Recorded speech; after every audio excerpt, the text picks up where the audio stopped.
What is going on, everybody? Welcome to the show. Another Thursday, another episode of Simply Sessions. My buddy Nico was just here in Canada, so I feel like now we're sitting apart from each other. We can't even actively touch the tips during this live stream. We have to mime it. I want him back in this office. Stat. Maybe I'll make a visit, but we will be seeing each other, if I'm not mistaken, in October. So I'm looking forward to that. Nonetheless, yeah, we're here. We're going to be chatting about the news. Lots of stuff going on. Lots of stuff. IMF cracking under pressure. Maybe starting to see the writings on the wall. We'll chat about that. Vanguard seems to understand that mining is important, getting a lot of things. We're going to be chatting a whole bunch of different stuff. CBDCs creeping up on everybody, stealing your cash, all kinds of fun stuff. Nonetheless, this is live. Anything can happen, so I defer to my friend Bill here. We'll do it live. Okay. We'll do it live. Fuck it. Do it live. I'll write it and we'll do it live. And thing sucks. If you haven't already, like, subscribe, share, all that helps this stuff get in front of more eyeballs. Hopefully you want that to happen. Who knows? But nonetheless, I do appreciate you all. I am Ben with BTC Sessions. This is your daily session.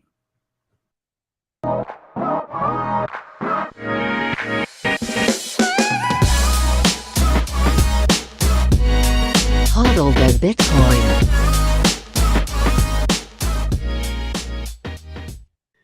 Before we bring in our friend Nico, let's take a look at where we are in the market right now. This is timechaincalendar.com. We're sitting at $31,428 per coin. A single US dollar will pick you up 3,182 sats. In terms of fees, next block, 28 sats per byte, picking up just a little bit with, I don't know, maybe a little bit of green candle action gets people moving stuff around. Anyways, 28 sats per byte next block. If you're willing to wait a little bit, 18 sats per byte. Mempool purging anything sub 2.7 sats per byte. So just keep that in mind.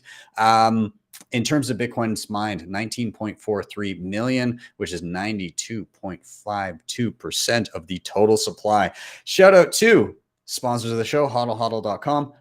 If you're buying Bitcoin and you have priorities in mind like peer-to-peer trading, instant self-custody, and no KYC, you can head over to HodlHodl.com, sign up with nothing more than an email address, scroll down, choose a currency, a payment method, and an amount, and start browsing offers immediately. Stack those non-KYC sats. They also have a peer-to-peer lending platform in which nothing is ever rehypothecated.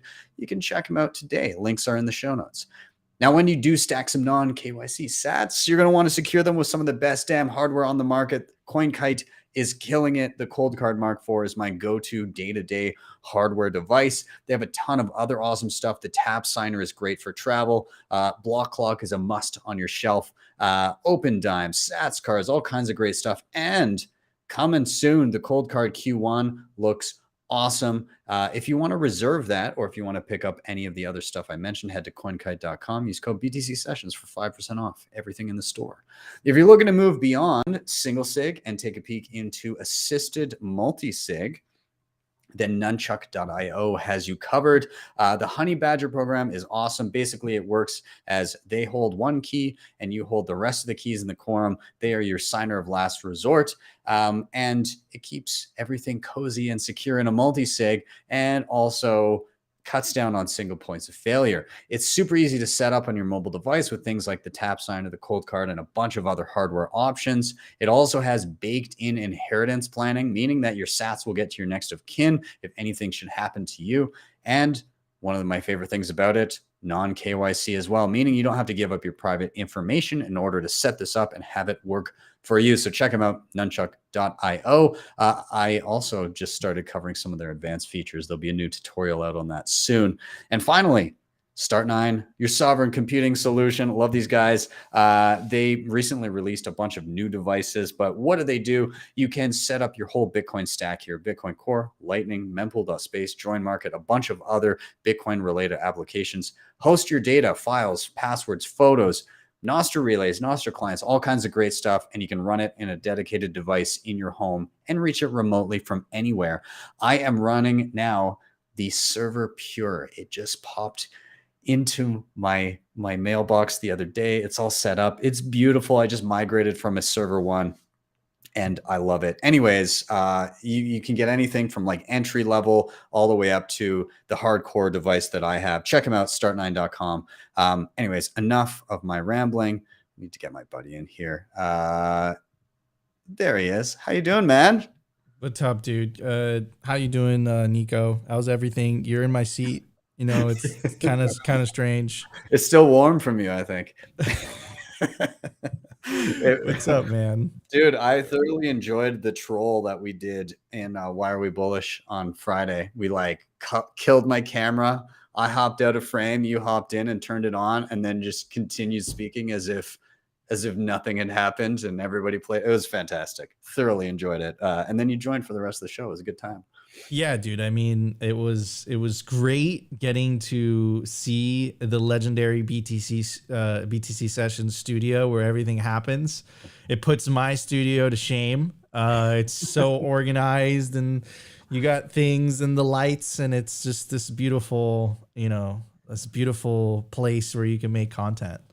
I got to make it cozy. I'm in this room way too much. So yeah, it's a good time. I'm glad you could I'm glad you could join and partake. It's been a good time. But yeah, man, you're back home. We are powering through doing it. You've got your work cut out for you. You've been doing how many shows today? Yeah, today's gonna be this is my third, and then we got a show together in about an hour or so, and that should be my fourth. Damn, man. You're really burning the candle at both ends, but that's okay. It's I'm sure the plebs and everybody watching appreciates it. So everybody Nico, in the see him too much. Yeah. Fuck this guy. I'm sick of him. Yeah, man. Well, let's get into it. What's been top of mind? What's going on? What are you focused on this week? Dude, so we got your homie Pierre Poliver. If you could pull up the screen. I'm pretty sure he was in Alberta when he did this. And the reason for that is because now I'm an Alberta expert. Okay. I've been there and I went to Banff and I saw Sir Thorne and his bagpiper. If you know, you know. Probably no one knows what the hell I'm talking about. But I guess what I'm trying to say is I'm well versed in Alberta, okay? And I'm pretty sure that he's wearing a cowboy hat because he was at the Stampede. He was. So this is a speech from the Stampede. Anyways, so okay, all seriousness. So this is really interesting, Ben, because for a couple of reasons. Now in the US, you have RFK Jr. On the Democratic side, and you have Ron DeSantis on the Republican side, both anti-central bank digital currency. In the case of RFK Jr., he's super pro Bitcoin. He said, he said at the Bitcoin conference, basically announced it, I'll protect your right to hold Bitcoin. And then Ron DeSantis basically saying, look, it doesn't really mention Bitcoin specifically, he says crypto, but he did pass an anti-central bank digital currency bill in Florida, which passed, right? So in the US, there's a non-zero chance that there'll be an anti-CBDC president in the White House in 2024. In Canada, I don't know when your guys' next election is, but now there's also a non-zero chance that there will be a anti-CBDC pro-Bitcoin president in the equivalent of the Canadian White House. I don't know what that's called. Prime Minister in the I don't know, in Parliament, we'll say. I don't know. In the Canadian equivalent of the White House, right? Yeah. And that is crazy, right? Because these are not, small, Central American or African countries, right? These are very, very big and wealthy nation states that, might have politicians that are pro Bitcoin. So I think that's really cool. Anyways, I'm going to play the video. I'm going to play it for about a minute because then the last 30 seconds, he starts to get into the political rhetoric, but I thought it was interesting. Let's check it out. Often he makes my very best arguments for me. I want everyone to speak freely. We have Section 2B of the Charter of Rights and Freedoms. To be or not to be. That is the question. I will honor the Charter, repeal the online and on-campus censorship, and stand up for freedom of expression for all Canadians.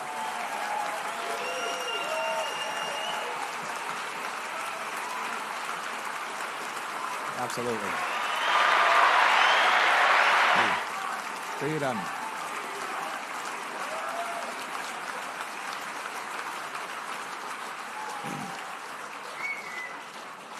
We will uphold freedom here and everywhere. We will stop interference by Beijing in our democracy. Canadians should choose their government, not communist dictators from abroad. We'll bring in a foreign influence registry to track and expose any who are paid by foreign dictators to influence and manipulate our politics. We will ban all of my ministers and top government officials from any involvement in the World Economic Forum. All right. I think we get the general gist of it. Did he mention CBDC yet? No, that's right after this, actually. So yeah, let's continue.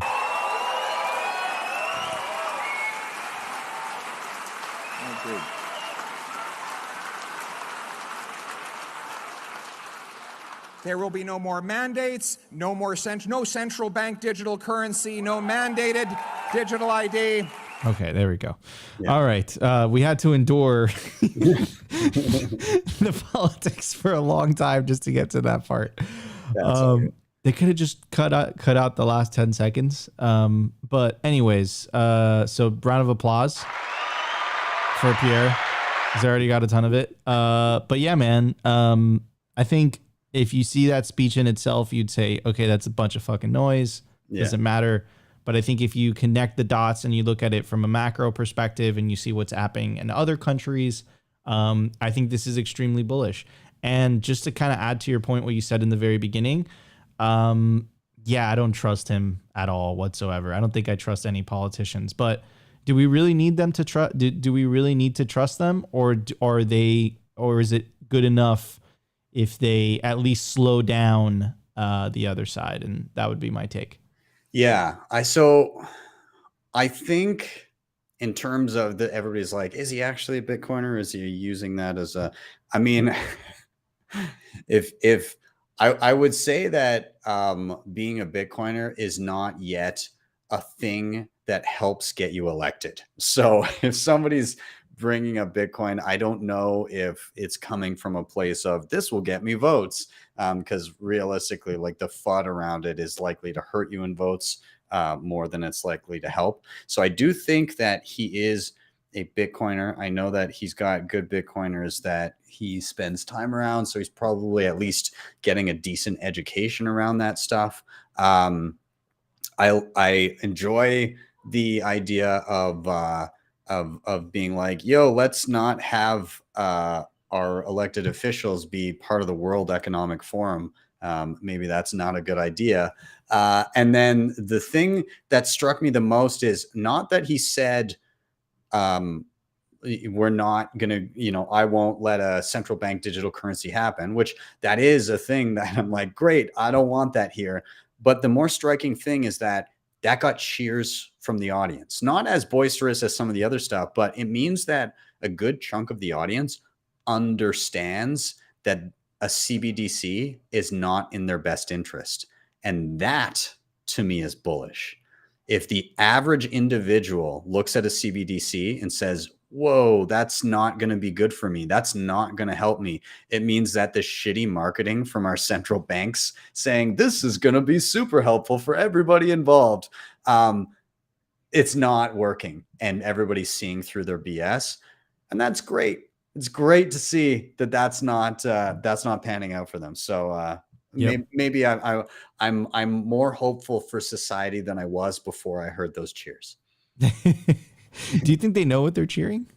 I don't know. maybe I'll just maybe I'll just be a little bit hopeful and naive for a period of time. That's okay. I'm gonna imagine that all of them were like, yes, central bank digital currency means surveillance and censorship, and that's horrible for everybody. Instead of just man in hat said good things, clap now. Yeah. But I gotta say, you guys are extremely freaking nice. Okay, I'm so used to like, walking down the street and then someone basically saying "fuck you" with their eyes, and over there they're like, "Hello," sometimes with their mouth as well. Exactly, and they're like, "Hello, how are you?" And you kind of, like if like you did something wrong, like they'll apologize, which I think is awesome. It's very Canadian. It's a very, very nice country. Samuel wants clarification who that was. That's Samuel. That is Pierre Poilievre. He is next in line to potentially be the leader of Canada, the Prime Minister of Canada. So there will be an election. And Nico, you said you weren't sure when it's going to happen. At the latest, it will be 2025, so 2 years' time. Right now, I'd say the chances, and a lot of polls are showing the chances of Poilievre actually winning are like a coin toss. It could be like 50-50. So there's a 50, like in all realness, there's a 50-50 chance that there could be like an anti-CBDC, pro-Bitcoin Prime Minister of Canada inside of 2 years, which is pretty interesting. And had you said that 2 years ago, I would have said you were crazy, but here we are. Yeah. It's crazy how this whole timeline thing is happening. Anyways, all right. So let's talk about the IMF, our friends at the IMF, and our friend Augustin Carson as well. We all know him. That's where all the inflation goes. Anyways, so IMF paper on taxing Bitcoin sees quasi-autonomy as greatest challenge. Policymakers are struggling to accommodate cryptocurrencies within tax systems not designed to handle them. This paper reviews the issue that arise. The risks for now appear more latent than real, but this can change. So it goes on to say the greatest challenges for implementation, quasi-anonymity is an inherent obstacle to third-party reporting. Quote, this is because their essence and the core motivation behind their development is precisely to avoid placing trust in centralized institutions of a kind that might be able to provide information to the tax authorities or perhaps to levy some kind of withholding tax. The good news for tax authorities and regulators is that contrary to the vision of original Bitcoin designers, a core role has emerged for centralized institutions of various kinds in the transacting of crypto assets, notably exchanges through which they are bought and sold, right? So, like, basically, they're seeing the writing on the wall. Like, we're not going to be able to control the money flow / tax as effectively as we've been able to do so. But they're kind of in the bargaining phase. They're like, wait a second, but if we capture the exchanges, we will be able to do all the controls and the surveillance that we've been able to do so. And then just kind of, if you use common sense, like what is the next step, right? And you kind of connect the dots with the language that is being introduced by the European Central Bank, right? The MiCA regulation. Unhosted and unhosted wallet. So you can kind of see where, the hosted wallets are okay because we could surveil it and we could see what's going on and we could see what third party, you're transacting with. And that's necessary. And unhosted wallets are bad. And this is what the IMF is basically saying.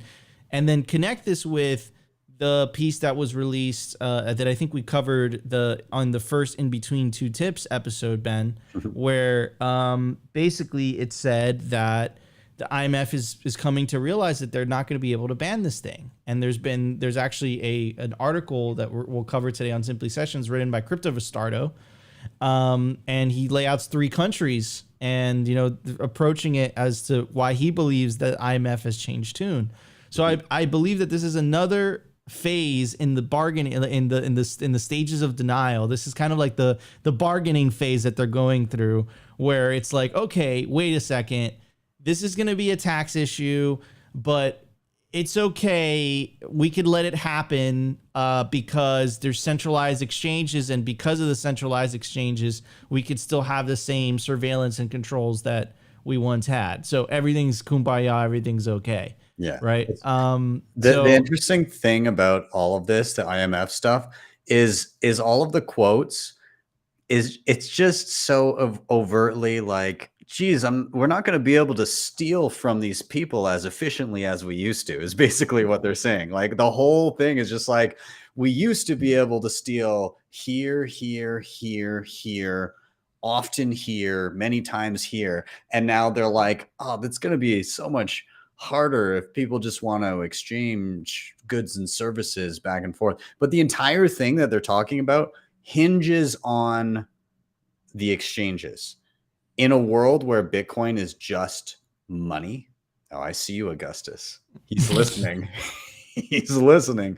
In a world where Bitcoin is just money, then their plan of attack of, oh, we'll just get the centralized entities.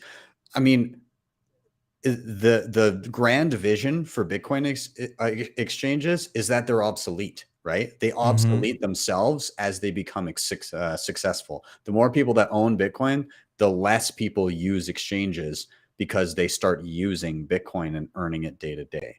So I think that's my takeaway from that part of it. 100%. Like you're 100% spot on with the end goal. The end goal is we have to get these things are, I guess you could say that it's a transition, right? But do you think we'll ever get there? I mean, I think we'll get there when fiat ends, right, yes. Ben? Yeah. It's like when fiat is dead, then there won't be a necessity for, the things, I guess. Yeah. When fiat ends, the IMF just doesn't exist because there's no international monetary fund to deal with. Like there's no entity like that. Yeah, 100%. Wait, I'm just laughing at the chat. Augustus is Opti's X. Man, was he trading up or down when he went from Augustus to Chrissy? Oh man, I don't know, but I'm definitely gonna put that as a breaking on Simply Bitcoin Twitter. Oh man, he's gonna kill me. Okay, all right. So we all know Augustus wants your Bitcoin on a centralized exchange because he'll still be able to, take from it. He wants to take from your cookie jar. Anyways, so speaking of more craziness, I feel like this entire article, Ben, it's an entire coping type of article. Like it is just one big cope. It is highly entertaining because of how much cope is in this article, but it's actually even written from a first person perspective, and the name of the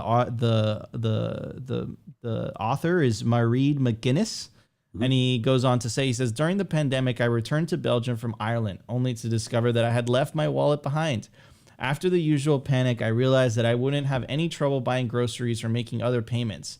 I didn't have cash, and I didn't have my credit cards or debit cards, but I did have the digital wallet on my smartphone. Everyday finance has gone digital in just a few years. It's been a gradual yet profound evolution accelerated by the pandemic. Forget your wallet like I did, use your smartphone or smartwatch. Splitting a bill, scan a QR code on a friend's phone to pay them back. Shopping online, choose from a myriad of different options to pay. But while we make payments using our digital wallets, what we don't have yet is a digital form of cash. That means something that can be used just as cash is today. Legal tender that can be accepted everywhere and that can be exchanged for one with physical cash. There are various forms of crypto. The centralized cryptocurrencies like Bitcoin or so-called stablecoins like Tether with a value usually tied to the US dollar. But the past year has clearly demonstrated that crypto is volatile, and unlike Euro cash or digital euro, it is not backed by a central bank. Okay, so a couple things to unpack there. Number one, I traveled to Canada, and the vast majority of time, well, Ben didn't let me pay, but the times that I was able to pay, I used Apple Pay. And it was very, very fast. It was very efficient. And all you got to do is you got to click the two buttons on the side of your phone, and it goes bing.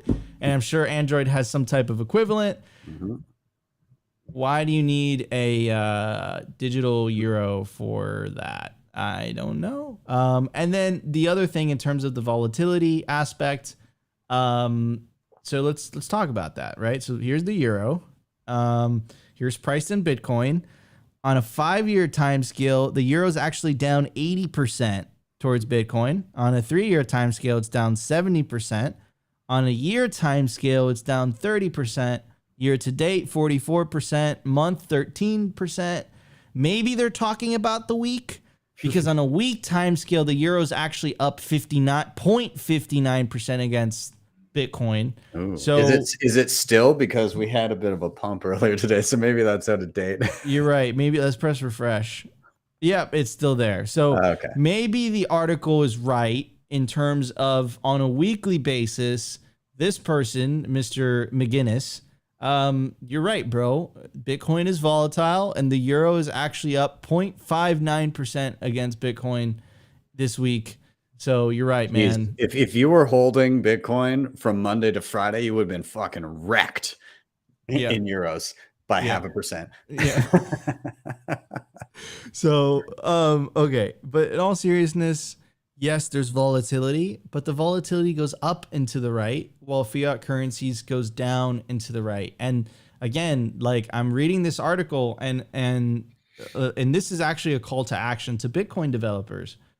Apple Pay is awesome. It is so easy to use. I click 2 buttons on my phone and I go ding and it vibrates and it makes me feel good. Like Bitcoin wallets need to get to that point because it is so easy to use. Why do you need a central bank digital currency for that? Why do you need one if it already works, right? Well, it's obvious the reason why you need one. It's because Augustine can't take from your cookie jar if there is no central bank digital currency. That's why, you know, but it's just so bad in that picture. He's mad at me right now. I'm calling him out. He's like, Nico, stop talking. We need a central bank digital currency that we can control, right? With that famous video. So yeah, man, that's my take, man. That's my 2 sats. Yeah, I mean it's kind of redundant, like the typical tropes of, wow, it's digital and it's faster and it'll be more convenient for all. The only reason that fiat is slow and inaccessible to a large number of people on this globe is because they've regulated themselves into corners and there's counterparty risk involved, right? And so yeah, like people in certain places are not going to accept credit when it doesn't settle, you know, quickly. And so there's a lot of opportunity for fraud there. It's not a bearer instrument, so that's a problem. But in general, it's not like the regulation in and around money is the problem. Like they've all regulated themselves into corners to not be able to offer these types of services. I think some people will use it in terms of they'll just be duped into it and then it'll be too late. I think that the people that aren't duped into it, some of them will be encouraged to use it by various incentives, like, oh, here, get your UBI check and then you'll be good. And, you know, it'll be round of UBI until it's just forever clawbacks and you know, if you don't spend it quick enough, we're going to take it back from you and we're going to debate. Like all of those control mechanisms will come after everybody's enticed to use it. But I think Bitcoiners are on the up and up and know that the CBDC is rat poison. 100%. And that's why Augustus is frowning right now. Yes. He knows that we know. Yeah. Anyways, so big news on the quote unquote institutional adoption. Here's Alpha Zeta. He's the chief intelligence officer at Swan, or chief investment officer at Swan, better said. And it's kind of like the story that we've heard over and over again, right? The first story was the story of BlackRock and Larry Fink, and basically saying that Bitcoin is only good for money laundering. Fast forward 5 years later, Bitcoin's incentives stay winning, number go up, technology does its thing. And then Larry Fink is, Bitcoin is actually an international asset.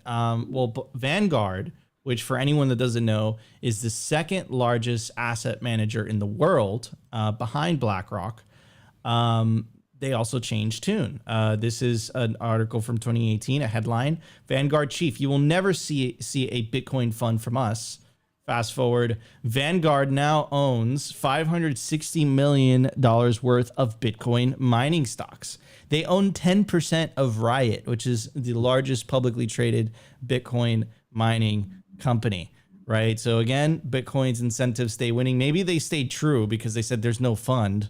But I mean, at the same time, Bitcoin's incentives stay winning. Now, here's MicroStrategy. And because it is a publicly traded company, you can see the top 10 stocks or owners that they have. And there's a couple of them, right? There's Vanguard Group that owns 3.4, or they increased their shares by 3.4, but is, one of the largest shareholders of MicroStrategy with 8.52%. Fidelity with 6.79%, and BlackRock with 5.58%, and Morgan Stanley, which I'm pretty sure is an owner of Bank of America, if my memory serves me correctly, and they got some shares in MicroStrategy. In fact, they increased it by 15%. So, and MicroStrategy, the interesting part about MicroStrategy is that it acts as an ETF basically already. Like the MicroStrategy stock literally is completely correlated with the price of Bitcoin, right? So even though these big ass institutions aren't getting direct exposure yet, right? They sure do like number go up technology, because they're trying to get exposure to it somehow. Buying 10% of a mining company. That's some interesting stuff. I love the definite statements that they put out, the absolute statements that we will never do this, and then turns out never's a long time, right? So those types of statements tend to age poorly, especially in relation to Bitcoin. So yeah, I mean, you're gonna see a lot of this. I mean, JP Morgan, it's Jamie Dimon saying, "Oh, I'd fire anybody on my staff that was had anything to do with Bitcoin," and then turns out they're doing all kinds of shit with Bitcoin. So like, yeah, it's there's going to be so many of these stories in the coming years. We're now getting to the point where the inverse will be true. It'll be like, if you're not involved in this in some capacity, it's going to be a big red flag. Yeah, 1,000,000%. I think it's what you said, man. Like they can only take an ideological stance for so long, and because they're public companies, right? They're public companies, so their shareholders are gonna be like, "Yo, what the fuck are you doing?" Yeah, And this is Bitcoin's incentives, and it's crazy because it's like ground up. It's not top down. It's like this ground up seepage into every facet of society, whether that's Mr. Polier with his hat talking about anti-CBDCs, or Ron DeSantis or RFK Jr. using that as as a political campaign slogan. Like Bitcoin is just seeping in from underneath, and these central bankers, they don't know what to do, bro. There's too many leaks, and they're his fingers are too big, and he doesn't know what to do with them. Anyways, all right. Sausage fingers can't plug those holes very well. I don't know what to do. Bitcoin is coming through. Okay. Anyways, okay. So another kind of example: not your keys, not your Bitcoin, or not your keys, not your money. Better said, right? Here's Alad, and he says, "I'm with my wife and daughter in a Bank of America office. They shut down my account with any notice or I'm assuming he says without any notice or explanation, and we won't be able to feed our family or pay medical expenses. We are staying here until it's fixed. So far, they have refused to even explain why they did this." Okay, so that's lesson number one, right? It is, if you have to ask somebody else for permission, is it really your money, right? And then there's been 100 years of history, whether it's the great bank runs of I think it was like late 1920s or early 1930s, or even in Lebanon lately, right? People were freaking out to the point that they would go to the bank and hold it hostage. And instead of trying to rob the bank, they were just like, "Dude, just give me my money," right? So, you know, it's the lesson that we know in Bitcoin. It's not your keys, not your Bitcoin, but it's even worse than that. It seems like they were doing some other stuff behind the scenes. I'm going to play you a part of this clip.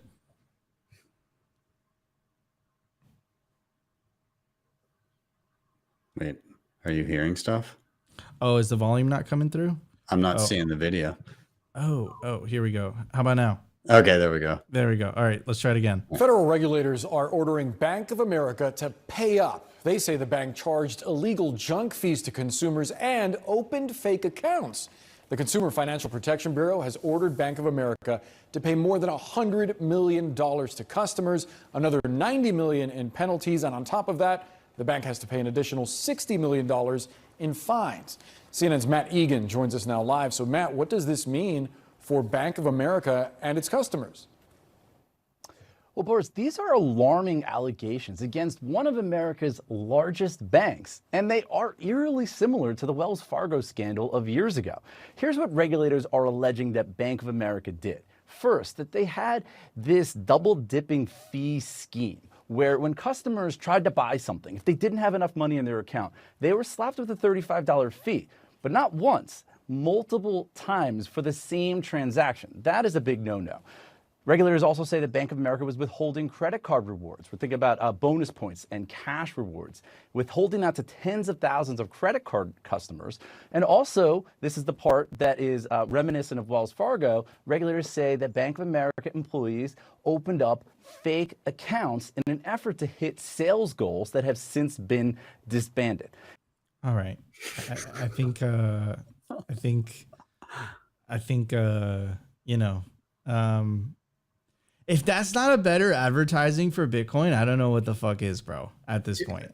Dude, like, and it keeps on like they said it. Oh, well, it was eerily, you know, this is eerily similar to what Wells Fargo did. Banks steal from you. That's like their business model, man. Like that's what they do.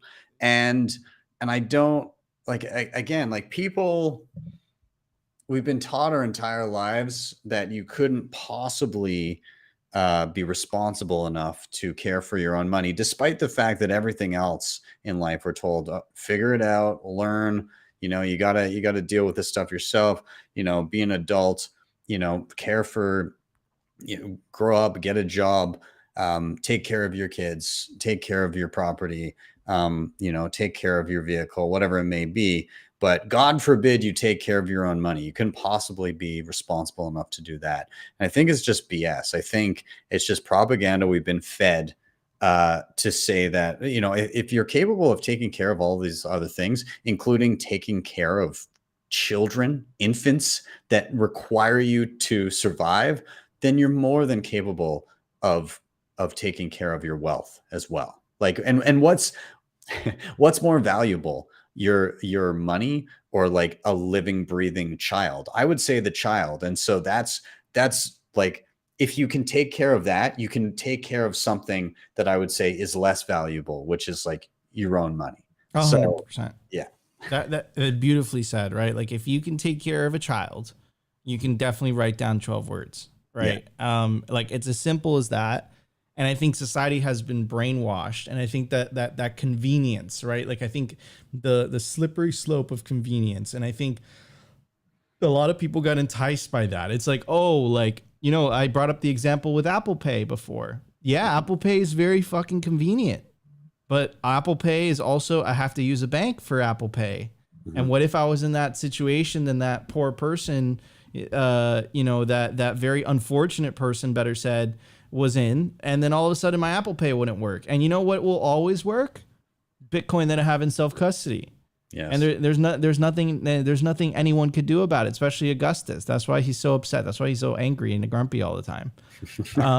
So yeah, man, it's if you can take care of a puppy from out of compliance, that's fair. That's fair. I love that. I love that. Well, we got about 2 minutes left. I got one headline we could read, which I think is really interesting. You know what? Let's do this, and let's kind of compare and contrast the two. So we know we've been covering El Salvador on Simply Sessions for a very long time, and we've been covering how the legacy corporate media has been angling El Salvador. Now, I think that this is the most ridiculous headline I've ever seen. So it says the country with the highest murder rate now has the highest incarceration rate. El Salvador President Nayib Bukele kicked off a gang crackdown that has strong support from locals who can now live and do business safely, but it faces questions from rights groups. Okay, fine. You can say, okay, you know, they locked up 1% of the population. That's terrible. But the dude also has a 90% approval rating. There's the story goes on to tell this article goes on to tell literally stories about how people in slums, like here's the one. I would vote for Bukele 10 more times. Edwin Alvos, who recently opened a Mexican restaurant near a notorious San Salvador slum. 2 years ago, I wouldn't have opened a business here. This was a red zone. He used to fork over $6,000 a year in extortion payments in a failed effort to keep open clothing and restaurant businesses. In the slums that surround the country's capital, parents now say their children can play outside without asking permission from once omnipresent street gangs. Middle-class teens gather at the coffee shop of central San Salvador, and restaurants are filled with families having dinner. I don't know about you, but maybe that's why the dude has a 90% approval rating.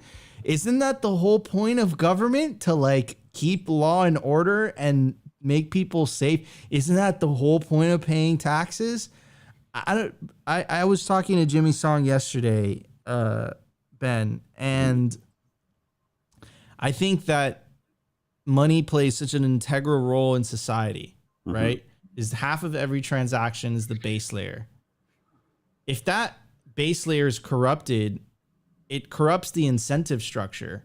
What happens if that base layer is not corrupted? It's actually a strong, truthful base layer, and the incentives are actually aligned. Then all of a sudden, maybe the government actually does what the government is supposed to do. And then crazy thought, maybe that's what you're seeing in El Salvador. And you know why I believe this is true? Because of the amount of propaganda and spin and shit that they're throwing at this tiny little Central American country that no one gave a flying fuck about before they passed the Bitcoin law a couple years ago. Yeah. It's so interesting to me when I see this. Like I'm torn two different directions, because like part of me is like, shit, the people that got swept up in this, that maybe that were completely innocent and they're thrown behind bars, and it's like that should be sorted through and probably taken a look at. But at the same time, it was the highest homicide rate on the planet per capita. People could not go outside, and to see that much of a turnaround. And I don't know what the solution is in terms of like, what is the quote unquote most right way to do things. But to have that stark of a change that quickly, and to have an entire population that is like, oh, I couldn't go outside before, and our children basically weren't allowed in the streets whatsoever. And now everybody's like, oh, we can like go and enjoy our cities, and we can have children and not worried about them like being shot in rival gang fire, every other day. When you're weighing things, like I would say it was worse before. And I would say it's hard to argue that standard of living now is not better. Right. And so how do you fix that big of a problem where it's the highest homicide rate on the planet per capita, in a way that causes the least deaths and gets people back to like a degree of normalcy and being able to live their lives not in fear? And I don't know, maybe this way that they're doing it was the quickest and most humane way to do it. And now you sort through, and the part of me that thinks that may be true is because of Bitcoin being there. And I know people will be like, well, what the hell's the connection there? It's because by implementing a currency that can't be manipulated by the government, it vastly reduces the powers of that nation state in terms of like how much they can exploit their citizens. And so by virtue of Bitcoin being baked in and teaching the citizens locally about Bitcoin and how to utilize it, even if it's not widely used yet, because it's been like 2 years, it's going to take time. I think having that there, even if Bukele got to the point where it was like, guy with a lot of power does some good stuff and then does some really bad stuff, there's a tool of freedom that has been given to the people there, and that tool can be used also against the existing government. So I think there's a degree of check there. Again, I'm like, I don't know even what I'm really saying here in terms of a definitive this is good or this is bad, but I can definitely say that for the vast majority of people in that country, life is better now than it was a few years ago. 100%. And I think your intuition to be skeptical, right? I think is 100%. You're 100% right, because it could easily be turned around the populace, right?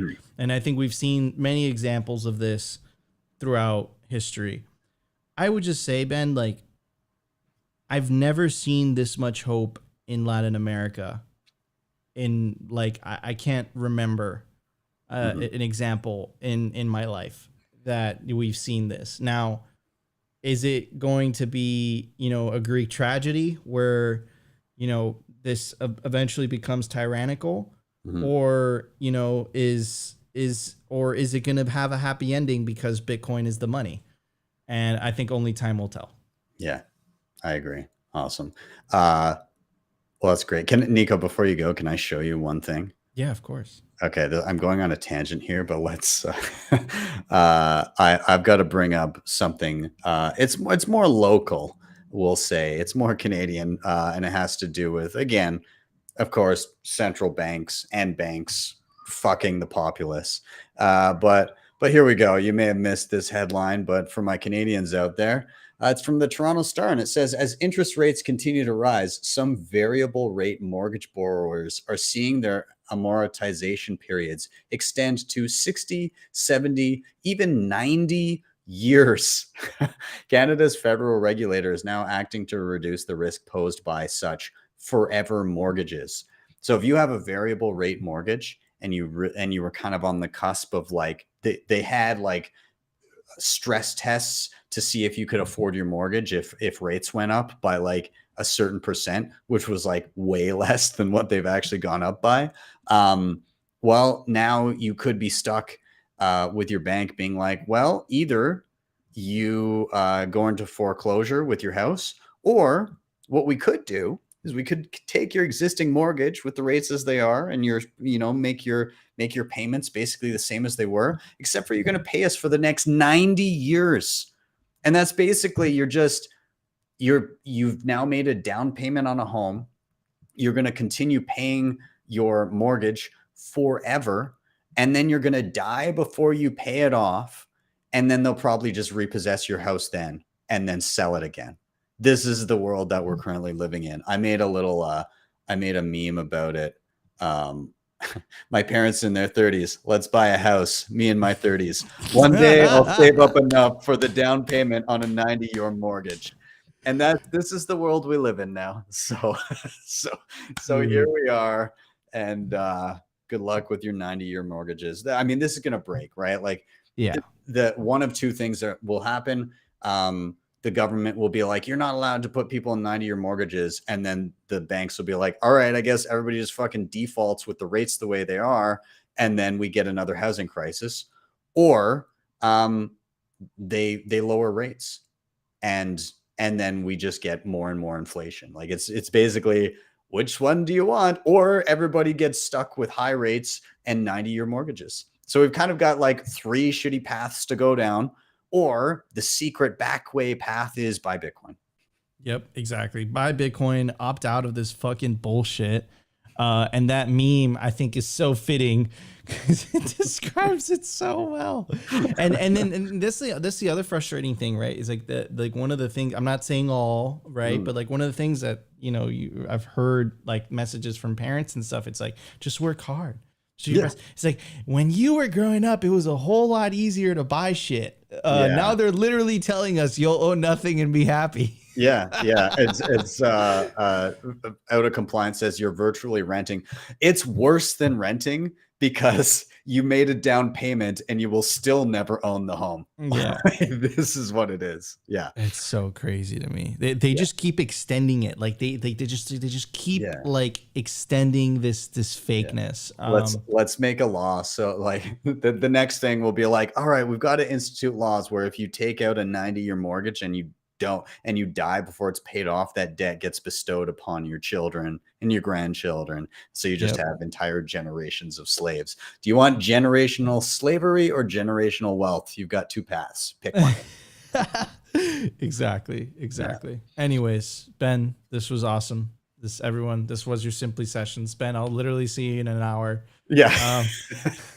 I'll chat about it on the show in a moment. All right. See you soon, dude. Peace out, man. Take it easy. Later. Okay, everybody. A few more things. Let's touch on before we tap out here. A couple things. Cold card Q1 progressing. Check it out. Calculator crew getting excited. This is what the Q1 is. Again, they're just like kind of going through the printing process, figuring out what it's going to look like and everything. This is a clear version of the cold card Q1, full keyboard, numbers, up, down, cancel, NFC, QR scanner, all that stuff. It even has a flashlight and it's powered by regular batteries. So anyways, looks awesome. I'm super stoked. It's a TI-83 calculator or a BlackBerry, whatever you prefer. Same deal. Anyways, there we go. I've got to give a huge shout out to Max DeMarco. He just dropped his Nostr documentary. It's just called Social Media is Broken. Can we fix it? You can find it on YouTube.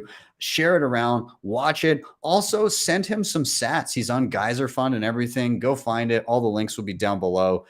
It's awesome. It's really cool. He did an amazing job, as he always does. What else we got here? I just saw this drop from Darren Honeyset. He is another YouTube Bitcoin educator, and I'm really trying to pump up any other Bitcoin educators that are out there that are doing step-by-step tutorials. Actually, stepping back, Max DeMarco did make also a tutorial on Nostr, which he'll link in the show notes. But back to Darren here. He did a tutorial on Start9, getting set up with your Start9 server, setting up Bitcoin Core, linking it to a wallet, all that good stuff. So yeah, it's all here. You can find him just Darren Honeyset on YouTube or D Honeyset on Twitter. He's also on Nostr, and you can find him there. But yeah, give the tutorial some love, share it around. The more Bitcoin educators we have, the better. You can never have too much of this stuff. So shout out to Darren for dropping this. I also dropped a tutorial earlier this week on the Bitcoin ring or the Bolt ring. It's basically a tap NFC ring that is linked to a Lightning wallet that you control, and you can use it for quick tips and small payments. You can lock it out whenever you don't want to use it, all that kind of stuff. You have full control. You can control it from your phone. Yeah, super awesome. Check it out. I don't know if they're for sale yet, but they should be soon. I got an early one while I was in Prague, so really cool. So check out that tutorial. And then what are we doing tonight? Pacific Bitcoin and Swan, they're putting on Pacific Bitcoin happy hour and game night. They're doing like a Hollywood Squares type thing tonight. It's going to be myself, Nico, Tatum, Crypto Mags, Kenny Florian, Katie the Russian. We've got others joining in, is my understanding. And then Neil Jacobs will be the host. It's going to be a lot of fun. I'm looking forward to this one. It should be a good time. Yeah, and I think that's pretty much all I got to tell you. Thank you guys for being here. Make sure you tune in shortly for Hollywood Squares, whatever that becomes. It's going to be on YouTube. And yeah, I've already retweeted it, but I'm going to do an extra retweet right now, so it should be the top feed. Anyways, thank you guys. Of course, like, subscribe, share. All those are helpful. If you want to help the show in another way, hit the sponsors, HodlHodl, CoinKite, Nunchuk, Start9. You can also, on my website, btcsessions.ca, if you need to book me for one-on-ones, if you need some extra help setting up whatever you need to set up, just head over there.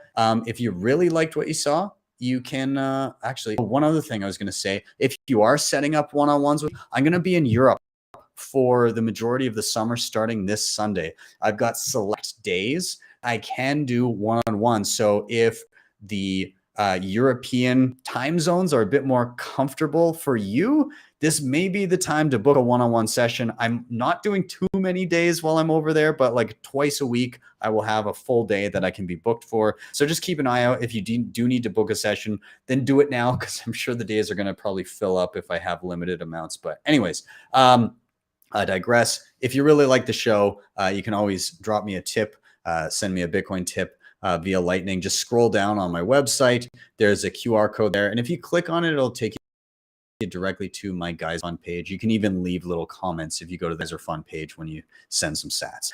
Anyways, enough of my rambling, guys. Thank you so much for being here. As always, thank you to everybody in the chat. I appreciate you. You guys are awesome. And yeah, that's all I got to say. Have a great day or evening, wherever you may be. See you guys next time for your daily session.